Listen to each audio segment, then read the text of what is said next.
Hey, hunting family, you are tuning into the Tracks and Tackle podcast, brought to you by Menser Outdoors.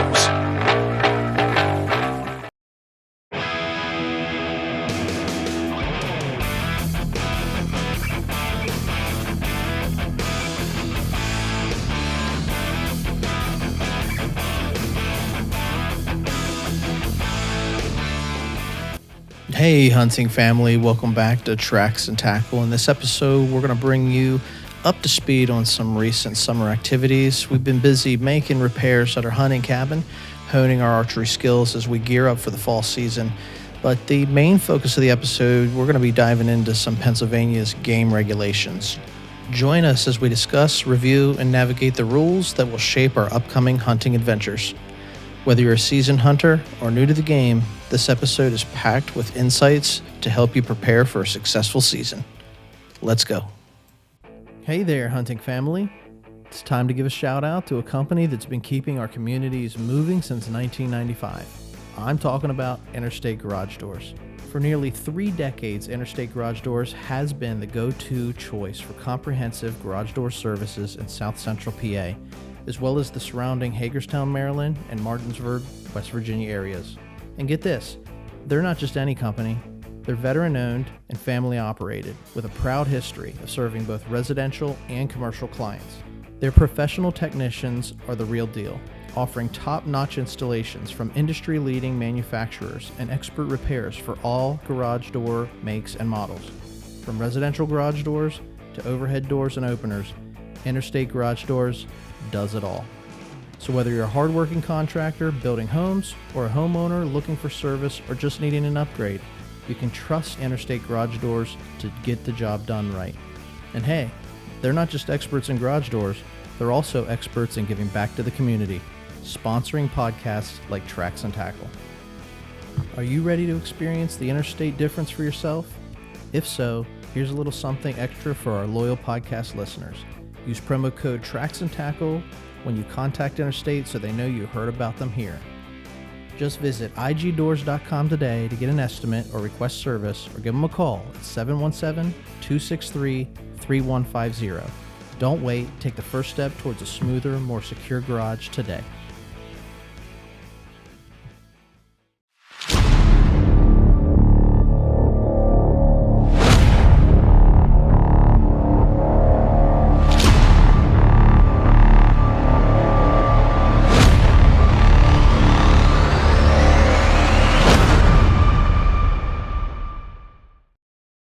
All right, folks, we are live. Welcome. We have another exciting episode of Tracks and Tackles. I'm here with the Arrow Eagle, and we're just going to get into it. So a lot has been happening lately with the Tracks and Tackle staff and the Menser Outdoor gang.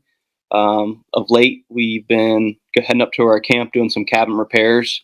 Some much needed work. Camp is slowly going downhill, and it's just been pushed off what needed done to it. So we finally took the time and took the energy, took the resources, got all our stuff up there. We ripped off some really old plywood. I don't know how old, a lot older than me, I'd say, probably older than you two, Arrow. Yeah, but probably. Tore it off, put some OSB on, stabilized the camp. I think all that is yet to be done yet. That needs done is we got to put siding on, and I think just straighten out some doors so they latch. But pretty busy weekends, a lot of labor. The weather wasn't too bad. It's kind of breezy, but enjoyable weekends nonetheless up at camp. We were able to check our trail cameras up there, which is always nice. Why don't you get into what we were seeing on the cameras there, Ron? Yeah, well, I mean, so it's that time of year. You're getting to mid to late summer. We're hyper focused on shooting our bows and starting to get ready. You know, the blood is starting to boil here as we're simmering and getting ready for archery season, which is slowly, not quickly enough, encroaching. But we're just doing all the prep work. And just like anybody else out there that's listening that are bow nuts like we are, archery nuts, we're checking our trail cams and tracking these different locations where we see the deer's moving through certain corridors and stuff. And we got a good sign is their doe, right? And so we got doe. We got fawns. They're getting bigger, so they made it through the summer because we know we got coyotes and predators and things of that nature on the property that we hunt. So that's a telltale sign when you see those fawns and those yearlings on camera. A few small bucks, in velvet. So time will tell. We're going to keep an eye on our trail cameras. I'm sure that we'll get some pictures posted on socials. But yeah, I mean, overall, the past couple of weeks, we've been putting in some heavy work days up at the cabin that, like you said, they're way overdue. We really need to get some work done on the property. We tend the land, but we weren't tending the building. So the building needed some updates, which we've accomplished. And we try to capture all these moments through video and photos as well. So you can check all that out on our YouTube channel and see the updates as we're making these memories and living out our lifestyle here. But yeah, I think we got to wrap doors and windows. We're going to put in some new doors. Got some old doors that just need to be replaced, and made a really good showing on getting everything stable, sturdy, and weatherproofed. And we're going to put new siding on the building itself. So what the weekend, whenever we get to that, that's going to be a big difference, from before to after visually. But I don't know, man. I've been saying all summer, let's get up there in the spring before it gets too hot.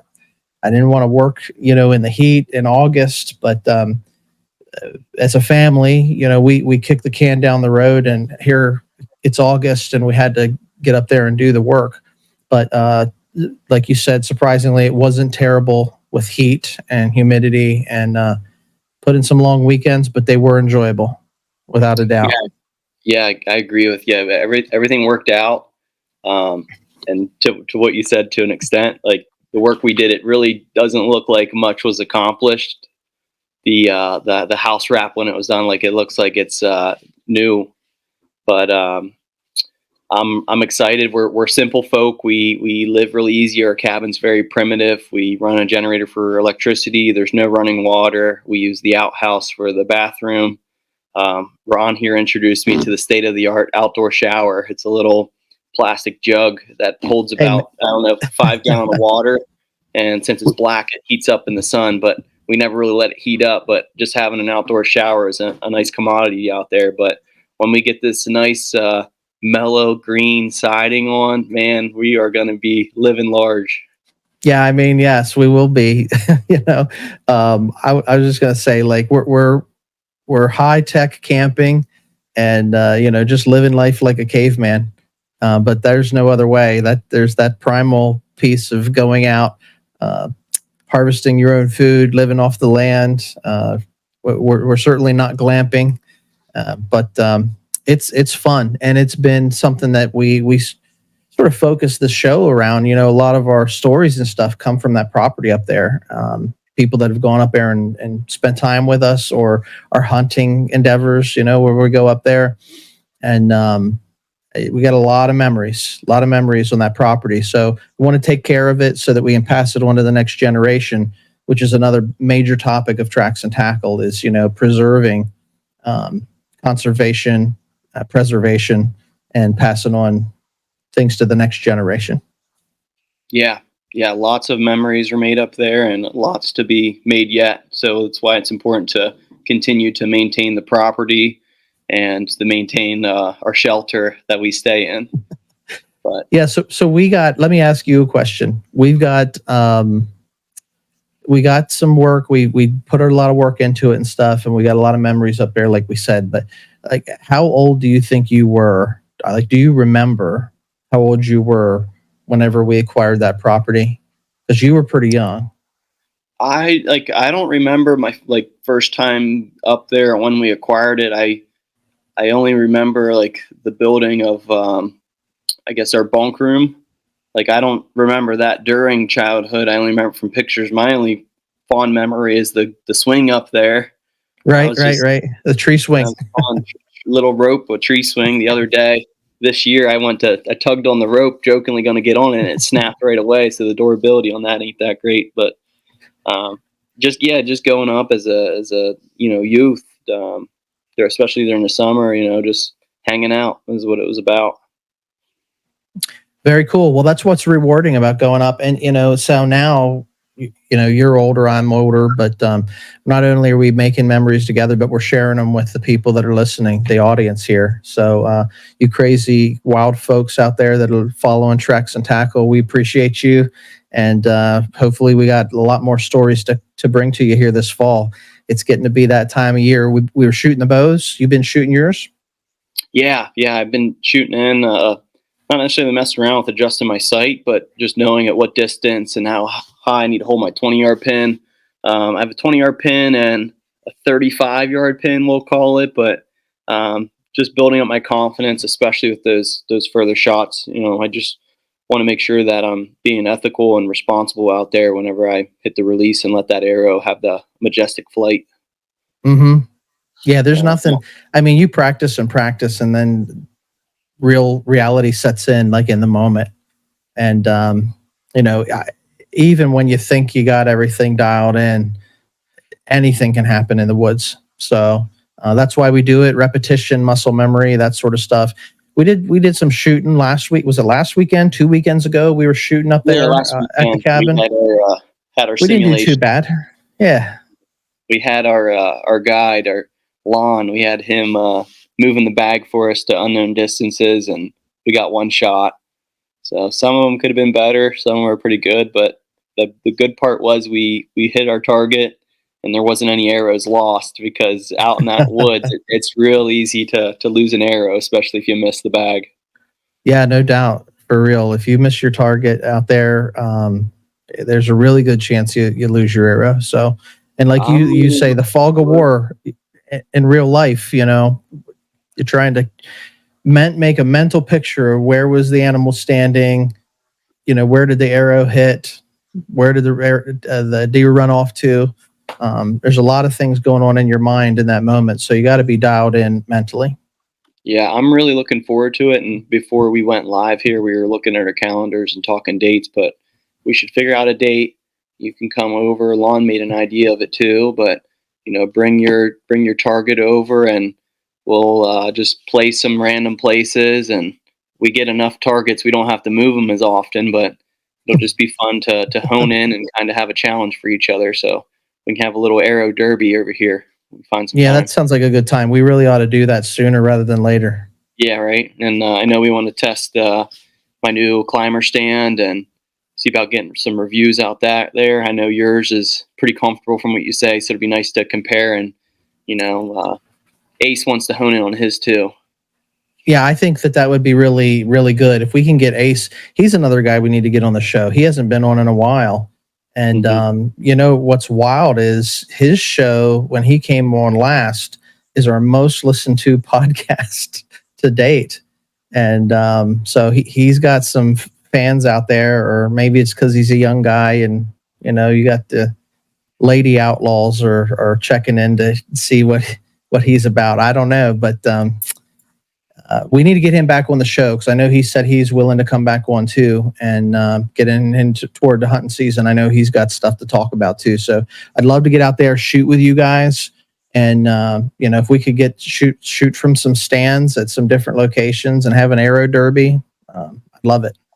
Yeah, heck yeah, man. Let's get it planned. But hey, today's episode, I'll transition here. Had some free time. I ended up reading through basically the Game Commission Reader's Digest that you get every year when you get your license. It's available online. I think they're transitioning more to I guess saving some trees and giving people the packet, saving the packet and giving people the online version. But I just kind of skimmed through that. I was just looking to see some dates. We're trying to get in the bear a little bit more this year, and scheduling my archery season hunts. I want to pay attention when the Sunday hunt was. So just skimming through, I found some I don't know, some learnings, some topics, and just some facts out there that they have in regulation that I thought was interesting, and just to get your feedback on your thoughts on it too, and maybe to our listeners here, whether it's new to them, but just some things that I thought were interesting. Yeah, I mean, you were texting me maybe a week or so ago, and you were just asking some random questions about what I thought, and that's the interesting thing because you think you know the regulations, you grow up hunting, but things change, laws change, the rules change, um, or maybe it's a species that you never hunted or anything like that. So you were kicking me some questions on what I thought the regulations were on, certain animals like bear or elk, etc. And you were highlighting things that I didn't know. So yeah, it was actually is a surprising thing that you think but you really don't. So this is going to be interesting to hear what you were looking at and kind of did a deep dive on this. So tell us about it. Yeah, so for starters, main reason, as I said, to find out the Sunday hunting dates. So Hmm. those are November 17th, the 24th, which that's for bear. Some units have extended doe season. You check those. We're unfortunately not in those groups. So the 24th for most counties is the bear. And And it's then, November, right? yeah, November 24th. I just want to And clarify for those that aren't watching. yeah, and then December 1st, which is the rifle continuation rather than hunting the Saturday and then waiting till the Monday. They open that up on Sunday. So I have my calendar marked, and I'm eager to get just an extra day in the woods when I can. Yeah. So I know that we talked about this on past episodes with different people about Sunday hunting and specifically rifle season starting, moving it from Monday, which has always been on a Monday, the Monday opener here in Pennsylvania, and moving that back to the Saturday prior, right? So it's always now it's the Saturday after Thanksgiving instead of the Monday after Thanksgiving. But that added day giving us Sunday hunting, it does give you extra. So I'm used to, I guess by default, even though it's been several years since this rules changed, opening days changed, I'm always thinking like I got Monday off and I take Tuesday off because Monday and Tuesday, that was the first 2 days.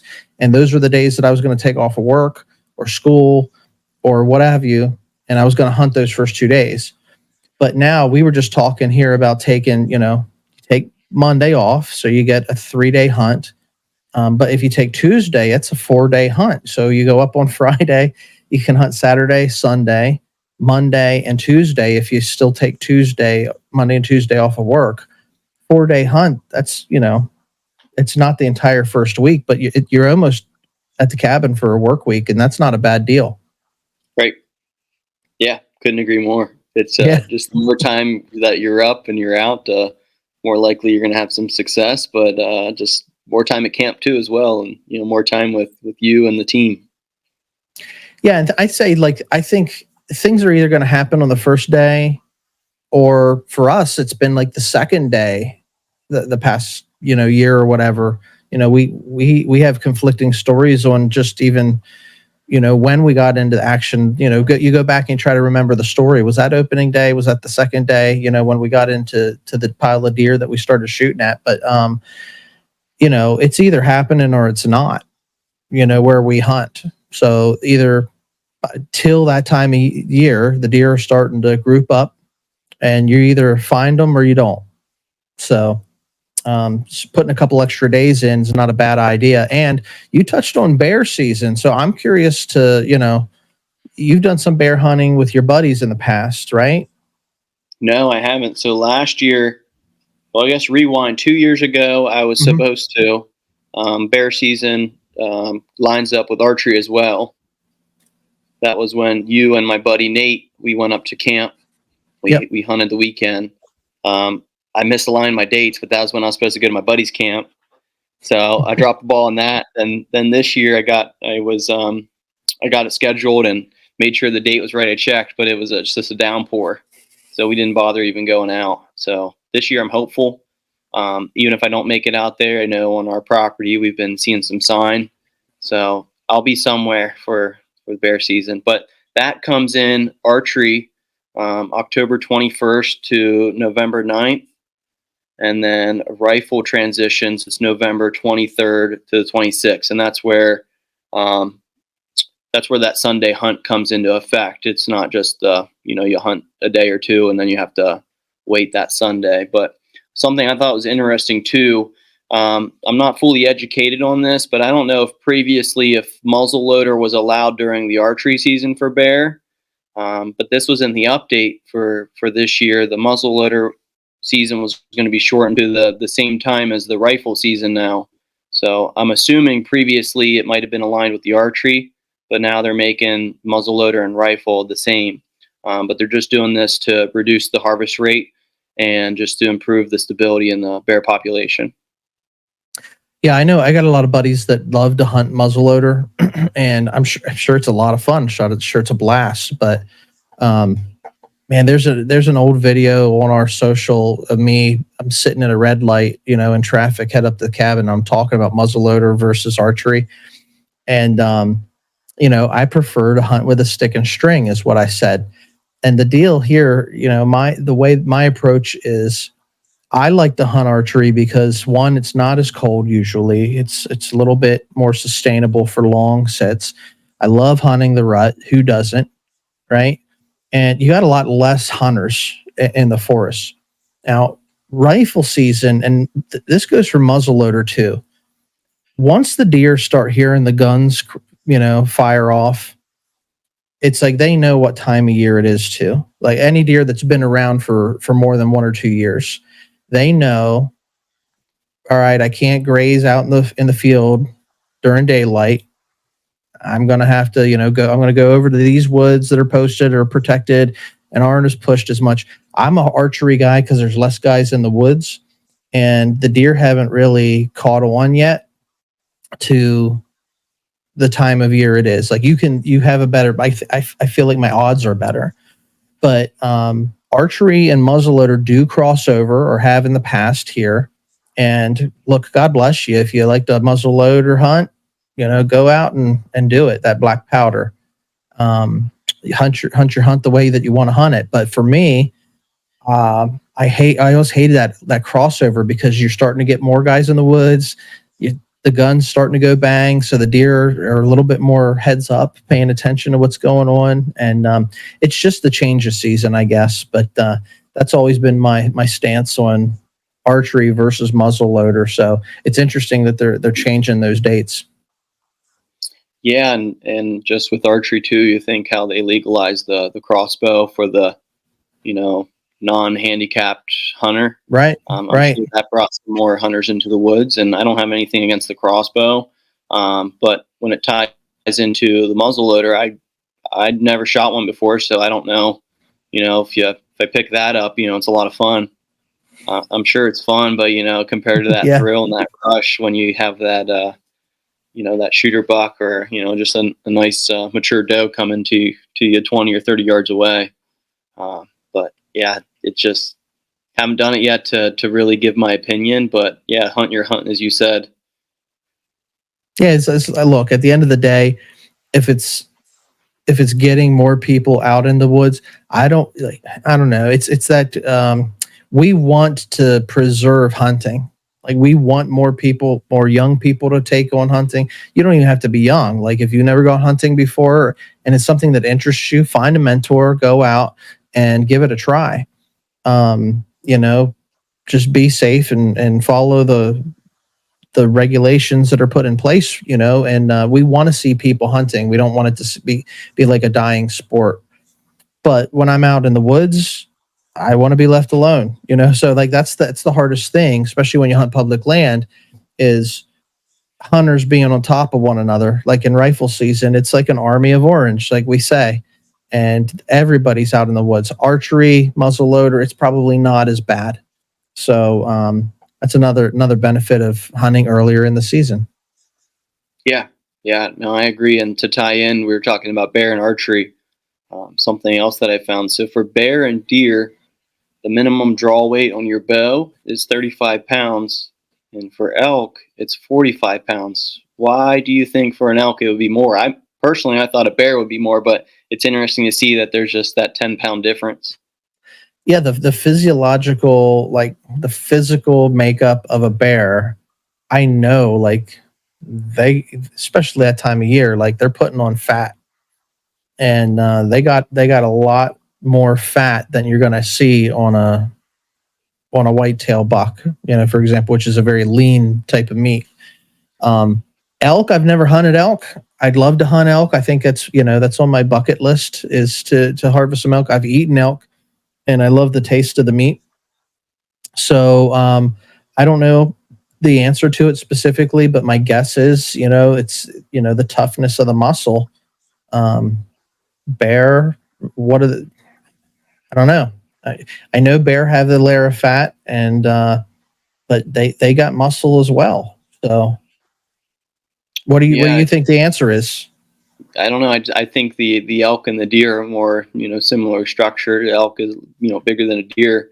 The only thing where my mind goes to is you think of a really big bear, really big elk. The higher poundage, the better likelihood you're going to have to punch through stuff if you hit a shorter blade, or you hit not quite where you should, or you hit a rib. But the only thing that I could think of is in Pennsylvania, how protected the elk population is and how much money they bring in. They just, I guess, make sure you're having the most probability of not Higher injuring that deer. percentage. Yeah, Yeah, I'd that's where say my mind goes.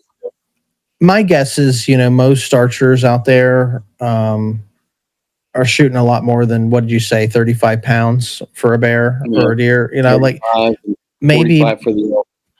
yeah, maybe when you're a youngster, and you're first getting started, and you don't have that muscle build up, that first bow that you get out there, and you get for your kid, you know 35 pounds. I get that's not much, 35 pounds, so I think most archers are pulling more weight than that anyway. But yeah, you want to shoot something that's lethal at the end of the day. You don't want to put an arrow into an animal and see it go, which we've talked about in past episodes, when you lose the animal as well. So I don't know. Very interesting though that Yeah, and elk require more. transitioning from lethal, when you harvest a bear, elk, or turkey, you're to tag them immediately, and it's like all caps immediately, um, immediately before moving the carcass. But for Right. for a deer, it didn't say you have to tag it immediately. You can, whenever you work your way up to that animal, that's whenever you have to tag it before you move the carcass. But I just thought it was interesting that they highlighted the word immediately. For a Hmm. bear, I know there's the check-in process, which we can talk about here. Elk, I know there's limited permits they give out, but why the heck for turkey? Why are turkey thrown in that group? Yeah, I mean, I've always been raised, you tag your animal right away, before Yeah, you move it. Now, sometimes I'm gonna move the carcass, and I'm gonna field dress the animal, but before I start dragging it from the location of the kill, I get that tag in the ear. That's the way I've always done it. It's the way I was raised, and I'm pretty sure that's what they want you to do. But that language, that's the thing. When you start reading the manual, and you're looking at the language, things are written certain ways for certain reasons. And right. from my perspective, a turkey or something like that, like, look, you either harvest the animal or you don't, But if you take the animal, you get a tag on it, and you report it. And I know, like, I really love the ability to, like, last year I took a doe, and I still had tags, and so I'm able to go out and hunt, and I think you get like 7 days to report your harvest. But you have the ability online through Hunt and Fish PA. You can report your field harvest. I did it right from my phone, sitting in my tree stand. Didn't have to put it in the mail and fill out a card and all that. So technology, as far as that goes, that's I could be more prompt in reporting my harvest than what in years past. Yeah, yeah, it goes a long way. And for the bear, Pennsylvania, what you're supposed to do is You're supposed to tag immediately, as we mentioned here. Mhm. Then the next step is you got to report your harvest and take it to, I guess what it is like a drop zone. But what you need to do is you're supposed to put a stick in the bear's jaw. That way it keeps the mouth open before rigor mortis sets in. Right. And these drop zones, they end up taking one of the back teeth, back tooth. I guess they just take one. I don't know. Hopefully this year we can find out. But they do some Right. testing, and I guess it gives them more insight on the bear population, how old the bear was. Yeah, you just need to take it through the drop zone. You can find that out in your magazine that you get, or you can look it up on the PA, Hunt and Fish website to see what's closest to you. Because I don't really think there's that many. I think for us here in 5A, I think we have to basically go out 2 hours closer to our cabin to report, if I'm not mistaken. Yeah, I don't know the answer because I've never been like a big bear hunter. I went bear hunting once before, and I took a buddy, and we did get a bear, and just luckily the check station was between where we were hunting and home, so we were going to drive past it either way. So we just pit stopped, and yeah, they checked the bear, they checked the teeth, they want to age it so that they can track how old was the bear that got harvested. And it's really cool because like it's studies like that, the data that help support harvest limits and the decisions that are made for conserving the wildlife population. Yeah, yeah. I think it's in place for a reason, and a good reason too at that. But reading more into the manual, I know me and you both, and our guest Buck that we had on not too long ago. Our family grew up on deer driving. It's where you walk through the woods, you pressure the deer to movement, you just increase your luck of just having some action. But Get them moving for sure. yeah, gets us moving too. You're not cold when you're deer driving, but driving for elk is not legal. And I don't know what your stance on this. I think it's good because it's a very tedious process to get your name drawn for one of these hunts because they don't give too many permits out. So if you do get your name drawn, you don't want some other crew walking through pushing, Right. any drop of chance that you have to have some action to get out of the woods. But I just thought that was interesting that's banned. Yeah, it's so the elk herd in Pennsylvania, I don't know a lot, but I do know a little bit. Central Pennsylvania, there is an elk population, and they've grown that herd. And it's kind of the terrain. From what I've heard was, we could have a much larger herd in PA than what we do, but it's the terrain because, like, when you go out west where there are multiple herds, they have they're in the mountain and they're in the wooded mountain area, but from one mountain ridge to the next, they have these valleys and that are meadows, and there's area for them to graze, and it's just they have the space.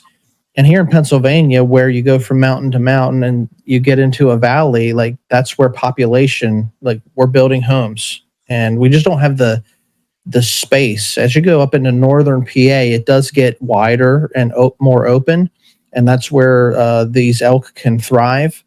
But I think it's like our terrain. Like I don't know how big we can really grow our elk herd population.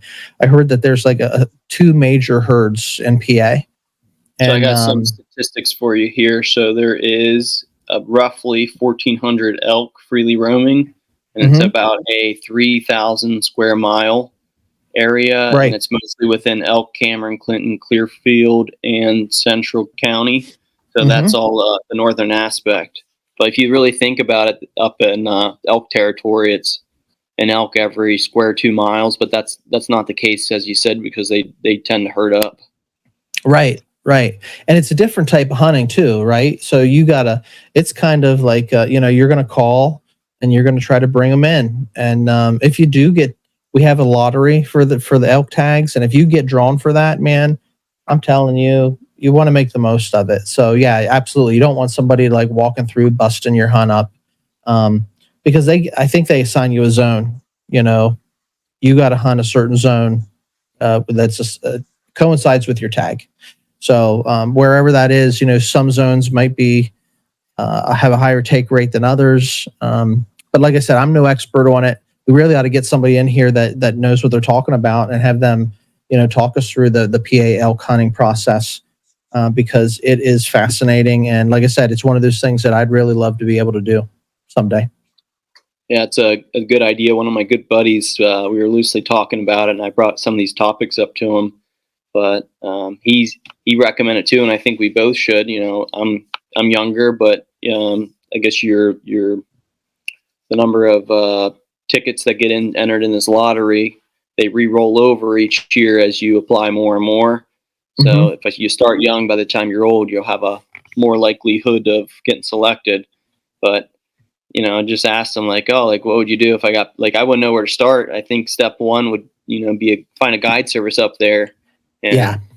I brought it up to him, and he's like, "Don't worry, I'll find you a guide service." I'm like, "I'll go with you." It just kind Oh, of yeah. attests to how rare and how hard it is to get one of these permits. I think that if you draw a bull tag, like almost 100% of the people that harvest a bull go through a guide service, because you don't want to waste that opportunity.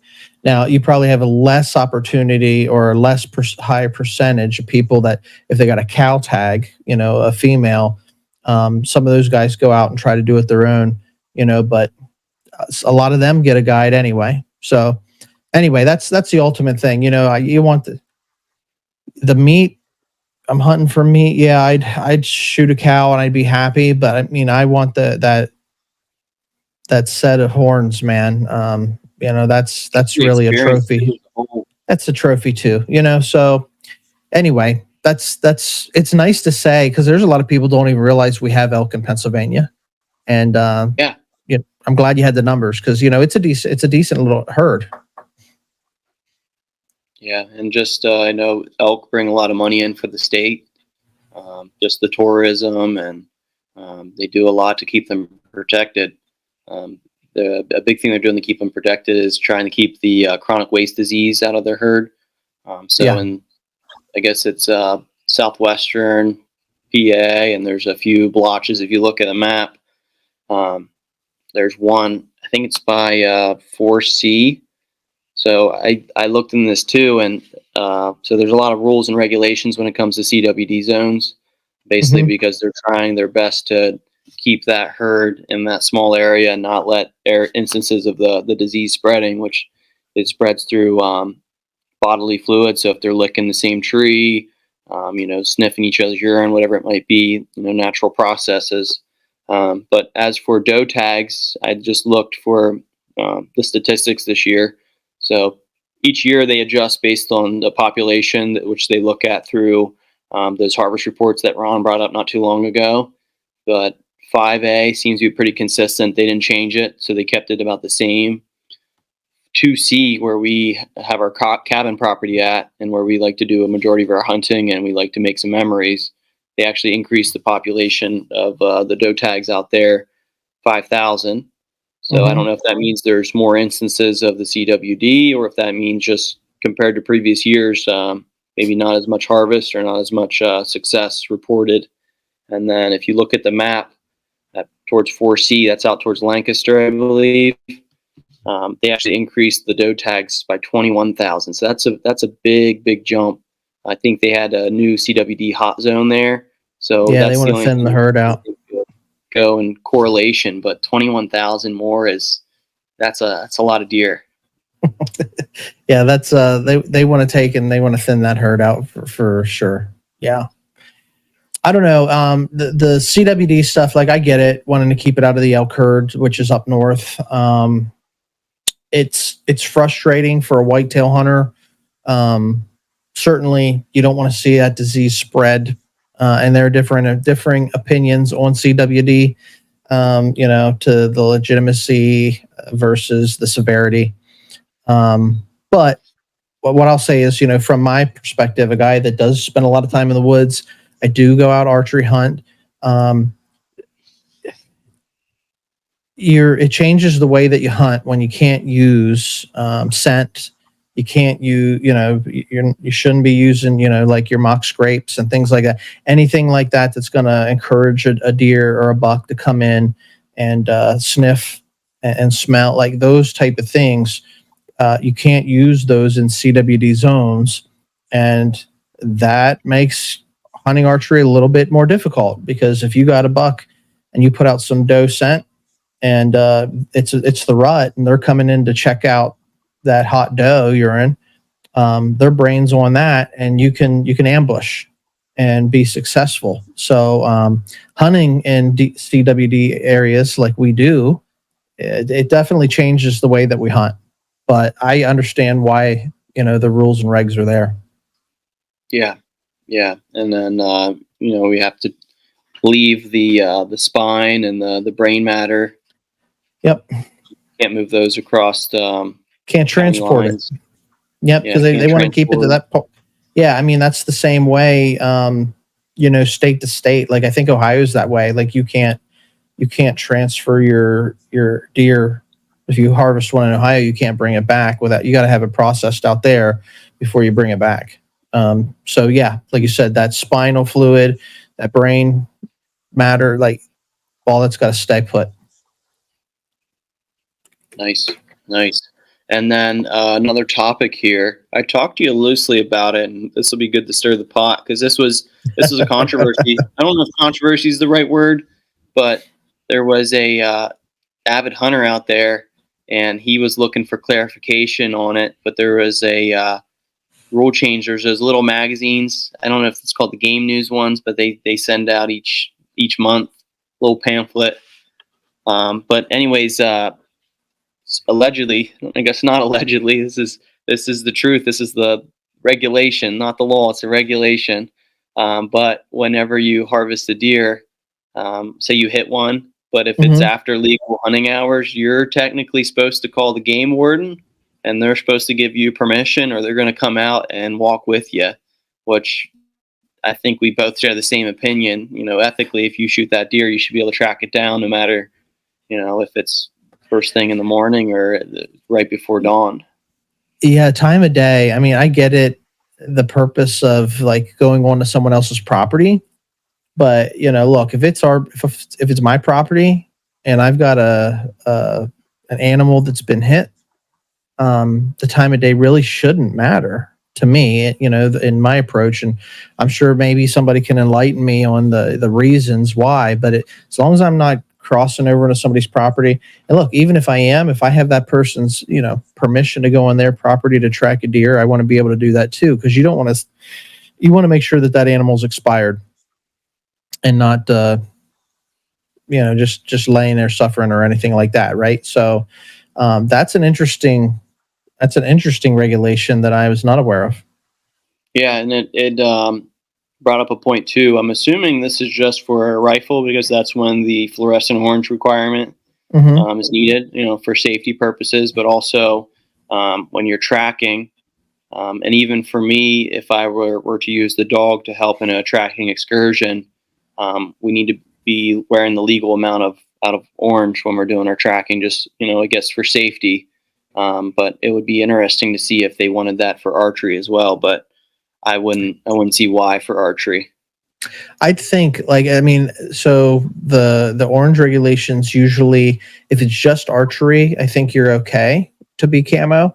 But if there's any other season overlapping, like I said, muzzleloader earlier, you don't need to, if you're hunting archery and muzzleloader season's in, you do not need to wear fluorescent orange when you're stationary. But when you are moving into your stand, out of your stand, tracking your whatever, you should have regulation limit fluorescent orange on, because you do have other hunters in the woods. Yeah, which is something to think of, because if we go to the alleged backside and we're hot, we're working hard to get our deer drug up, you shed some layers. So it's important for us to consider that going forward, to make sure that if we're shedding layers, that we still have one of those real thin orange vests to throw on, and keep our hat just for safety and to be law abiding. I think there's some evidence laying around there of a time or two where I wasn't wearing much other than just the orange vest and my hat. Yeah, Because it gets hot.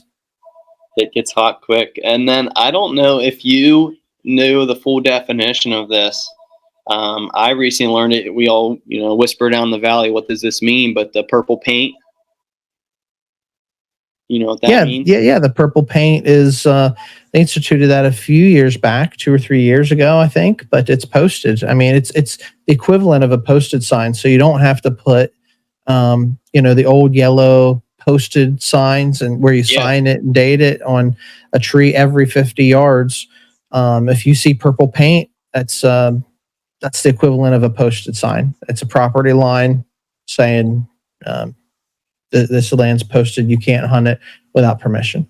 Yeah, for some reason, I don't know why in my upbringing, I thought it meant like, hey, it's permission for game wardens to come onto your land, like to. Oh, really?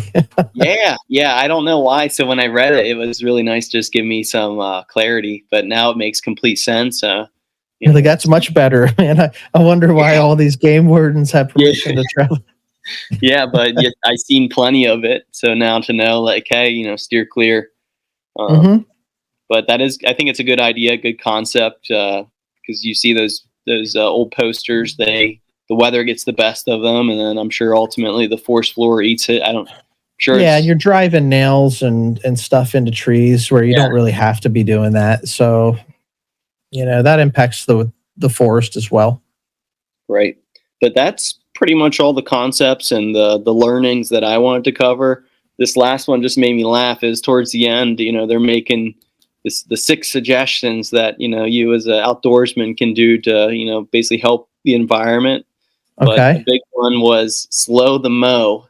So they want you to wait 2 to 3 weeks before mowing your yard because it's good for the pollinators and, the insects and critters to come in, which ultimately brings in some small game, which goes up the food chain. But I thought it was interesting. So next time your wife gets on you, like, hey, lawn, looks like the yard needs mowed, you just tell her, hey, we got to slow the mow. Slow the mow, give it another week.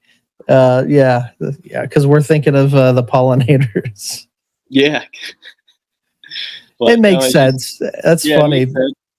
But I just thought that was funny that they highlighted. They thought they could slip that past. There's just a few ones, but no, just as a whole here, like you said, I think educated myself a little bit better. Hopefully educated you on a little bit of these tad bits, and I hope the listener too learned something from listening to this podcast here today.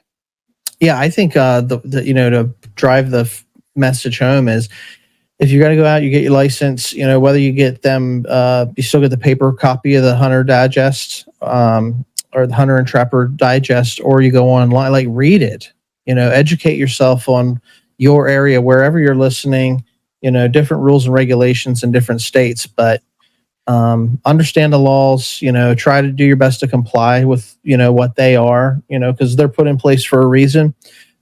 Sometimes you agree with them, sometimes you don't, but, we want the integrity of the sport to last beyond our lifetime. And so, like I said, this year we're going to get into doing some different hunting. Like, we're going to go do a little bear hunting, where in the past years I haven't taken that time to do that. Maybe do some trapping. I don't know if we will or we won't, but hopefully going to get into doing a little bit of duck hunting as well this fall, this winter. So as you spread out and you begin to hunt different game, make sure you understand those regs. Take the time to read, because even if you don't hunt that species, that knowledge is great wisdom, and you can teach somebody something. Just like you started reading it and you were teaching me things that I thought maybe I thought I knew, but I didn't. So it's very cool. Yeah, I'm right there with you. Like, it goes for anything in life. It's one thing to take someone's word for it, but it's best to educate yourself. So, also with Arrow here, and break out the book and really dive in. Especially, even if you're just a deer hunter, just take some time, read through the deer hunting regulations, or if you do deer, bear, and small game, just take time, read it, just make sure what you were told and what you grew up on is aligned with the regulations, because as time passes, they are changing.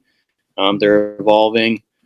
hopefully for the better, but ultimately it's for conservation of the wildlife that we love to hunt and we love to see in the wild, and we just enjoy their presence. You got it, man. You got it. Well, we got a couple of great episodes, in stock, sort of lined up here in the pipeline. So I just want to do a quick rundown through future guests that we got coming on the show here. Here probably early September. It's late August. We're recording this now, mid August, I guess. But early September, we're gonna get Justin Barrick's gonna come back on with a friend that he's connected us with. They call him Old Snakebite. Perry Hartman's got a story about he's had a real life timber rattler, strike him, and he's going to come on and share his story with us about that, because an experience like that really taught him some life lessons, and just all around good guy. Getting to meet him and talk to him. So be on the lookout for Old Snakebite's episode to come in. We're also talking with Mike from Mountain and Marsh podcast, who we just got to line up a date. He's willing to come on and do a collaboration with us. So hopefully we can get that lined up here in the next week or so. And then we got the boys from 3B Outdoors have been telling us for about a month, hey, we want to come back on and again and tell some stories. So Chris and Lee from 3B Outdoors, they're in the pipeline as well. And then on top of that, everything that we're doing as far as, work on the cabin, going out, we had some fun going out and shooting our bows, doing a techno hunt as a family. And we're sharing all that stuff on the YouTube channel. So check us out on Menser Outdoors. Find us at Tracks and Tackle. We'll do our best to try to keep you guys posted. We're just regular guys having fun, talking stories, and making memories. But if you're interested in coming along for the ride, man, maybe you'll learn something. Maybe you'll teach us something. And that's sort of the heart and vision of this show. So I appreciate it. All the legwork you did putting into looking into this stuff and sharing these tidbits of information for us here, Hollywood. Any parting words for those that are listening? No, just kind of what you said about capturing these moments. It's been a year plus. It's fun to look back and just all the memories that we captured and that we can share, and just looking forward, just how many more we're gonna be able to share with others. And as we get old, I know I'm getting a few gray hairs on my head now, but as I get more gray hairs, and we've just fun to look back and see how far we've come and we've grown, because as we first started, even with this podcast where we are now, our quality has gotten much better. So it's fun to look at our self growth through the process.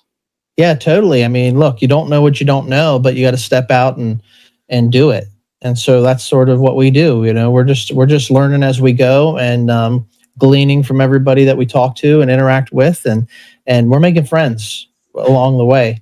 One of the things that I was thinking about, we were up at the cabin, doing these work details, and after a long day of work, you get a plate full of food.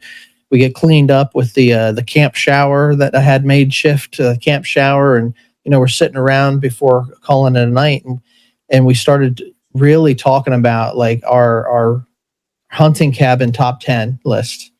You see these top 10 lists on the TV, the countdowns, and so maybe we'll throw together a top 10 cabin story list. I don't know if we can get all that in one episode or not, or if we'll just do a video of it or whatever. But we got some fun stuff in store, and before you know it, Archery's going to be here, and we're going to be telling you some fresh stories as well. So something to look forward to. Yeah. Yep. So hey, folks, thanks for joining us. Appreciate tuning into us, and just hearing us shoot the breeze, and maybe learn something from us today. But as always, remember to stay wild, stay true to yourself, and find your inner outdoorsman. And weather's beautiful outside. Open your door, get out there, and live in it and enjoy it. That's all I got to say. Anything all right, else man. You got? Yeah, no, that's it, man. We'll check you next time. Hit us up. You got any questions or ideas for topics for discussion? But other than that, stay wild, get outdoors.